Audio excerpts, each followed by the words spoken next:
a providência de Deus.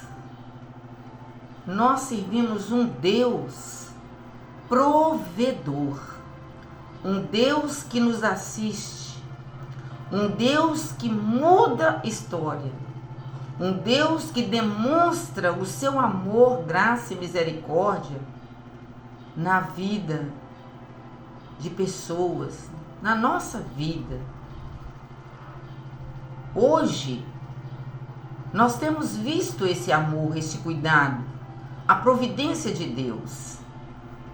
Quando nós clamamos, e às vezes nós nem percebemos o cuidado de Deus com a nossa vida. A Bíblia nos relata aqui em 2 Reis, no capítulo 5, a história de um homem chamado Naamã. E está escrito assim: e Naamã, chefe do exército do rei da Síria, era um grande homem diante do seu senhor, e de muito respeito, porque ele, o Senhor dera livramento, através dele, Deus deu livramento aos sírios. Este era varão, homem valoroso, porém leproso. Presta bastante atenção. A história de Naamã demonstra a providência de Deus, o poder de Deus, a sua graça, sabe? E mostra o seu juízo contra o pecado. Quando você chega ali nos Salmos de número 126, você vai ver ali um povo que estava clamando ao Senhor por restauração. E aquele povo, ele falava: Senhor, restaura-nos como as correntes do Negueb. Mas a gente vai ver aqui, nesse texto lido, sabe, a habilidade de Deus em restaurar vidas, em restaurar, sabe, aquelas pessoas que estão enfermas do corpo e da alma, até ossos quebrados. Deus, ele chega no lugar, você pode ver isso, no vale de ossos secos, aqueles ossos, Deus fala com Ezequiel, aqueles ossos estavam sequíssimos, mas o Senhor tem poder para trazer vida a ossos secos. Deus, quando ele se faz presente, até a tristeza santa de alegria. Gente, isso é profundo. É Deus que rega as nossas lágrimas, como aquele povo que estava ali nos Salmos de número 126, Davi falando. Naquele povo, eles regavam ali a terra com as suas lágrimas. E a palavra do Senhor fala: aquele que vai chorando, sabe, que vai regando ali, que vai semeando ali a sua semente, ele vai voltar com júbilo, trazendo o quê? Os seus feixes, os seus frutos. Esse Deus, ele tem poder de extrair, sabe, coisas boas em meio às tragédias. Naamã, aqui está escrito que ele era um combatente do exército da Síria, grande em conceito, herói de guerra. Mas Naamã, ele era o quê? Leproso. Naamã era leproso. Naamã não sabia que o Deus Todo-Poderoso, Criador dos céus e da terra, eu creio que já estava de olho nele.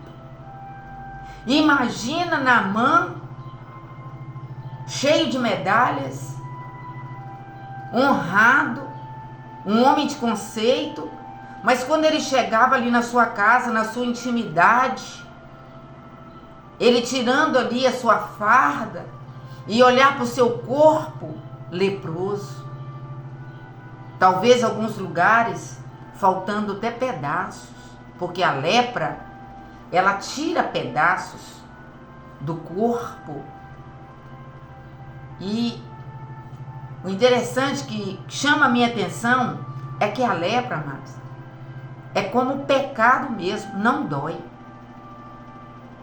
Entendeu? E Naamã, eu fico imaginando ali agora a sua tristeza diante daquela situação. Mas naquela guerra, naquele dia, naquele ataque em que a palavra do Senhor fala que deu a vitória através dele, ele trouxe cativo ali uma menina que foi arrancada de uma família para servir a mulher de Naamã. E aquela menina, Deus usou poderosamente, com amor, com graça e misericórdia. Aquela menina, ela observou a situação de Naamã.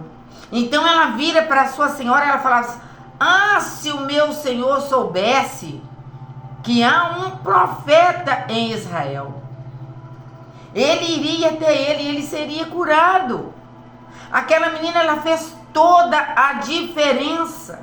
Amados, nós precisamos entender, aqui na terra, o Senhor nos resgatou através do sacrifício de Jesus Cristo ali na cruz do Calvário. Deus enviou providência para nós. E agora nós precisamos fazer a diferença aqui nessa terra. O Senhor já perdoou os nossos pecados. Ele já sarou as nossas enfermidades. E Ele estava ali agora usando aquela menina para fazer a diferença. Aquela menina podia falar: não, mas ele fez muita maldade, né? E ele me trouxe aqui presa, estou aqui como escrava. Não. Nós precisamos ter um coração perdoador. A bênção de Deus na nossa vida, aqui ó, está escrito. Deus não vai me abençoar, não vai te abençoar por conta de jejum, por conta de sacrifício, porque eu sou boazinha, porque você é boa. Não! É a misericórdia de Deus na nossa vida. É a misericórdia de Deus que veio sobre a vida de Naamã, porque Deus sabia do coração daquele homem, que era um coração íntegro. Louvado seja o nome do Senhor. E Deus, Ele quer mudar a minha, a sua história, assim como Ele mudou a história de Naamã. Então nós precisamos observar a palavra do Senhor. Naamã, então, ele foi até o profeta Eliseu. E ele achou que ele ia chegar lá, que ele ia ser recebido com honras, mas não. Eliseu simplesmente mandou ele mergulhar no Rio Jordão 7 vezes. E ele ainda queria questionar. Mas um dos seus servos falou: não, se ele falou para mergulhar, se falasse para você fazer uma outra coisa, você não faria? Então faça isso. E a palavra do Senhor diz que ele foi, no primeiro mergulho não aconteceu nada, no segundo mergulho não aconteceu nada, no terceiro nada, foi o quarto, o quinto, o sexto, no 7º mergulho, a palavra do Senhor diz que Naamã, então ele levanta daquelas águas com a pele tão limpa, tão lisa como a pele de uma criança. Deus, nessa hora, Ele quer tirar essa lepra aí do seu coração, essa mágoa, essa tristeza, essa angústia, essa falta de perdão. E Ele quer limpar, Ele quer te purificar, Ele quer fazer de você uma nova criatura, com vestes novas. Aleluia! Glorificando esse Deus que é poderoso para curar toda e qualquer enfermidade, seja do corpo ou seja da alma. E para encerrar, eu quero falar para você que está ouvindo essa palavra. Sementes de Deus têm sido plantadas no nosso coração, que é a sua palavra. E nós precisamos colocar em prática. Amar a Deus acima de todas as coisas, amar o nosso próximo. sermos misericordiosos e ter um coração perdoador. Amém, amados? Aleluia. Quantos cativeiros têm te cercado? Quantas vezes você clamou? Mas eu quero te falar que nessa hora, nesse momento agora, o Senhor, aleluia, Ele está falando com você. Eu quero te restaurar. Eu quero fazer de você uma pessoa diferenciada. Aleluia. Nós devemos colocar diante de Deus a nossa vida, as nossas mazelas e falar com o Senhor. Senhor, eu não sei como vai ser, mas eu sei que vai acontecer, porque o Senhor está comigo, assim como o Senhor esteve com Naamã. Porque a história de Naamã demonstra claramente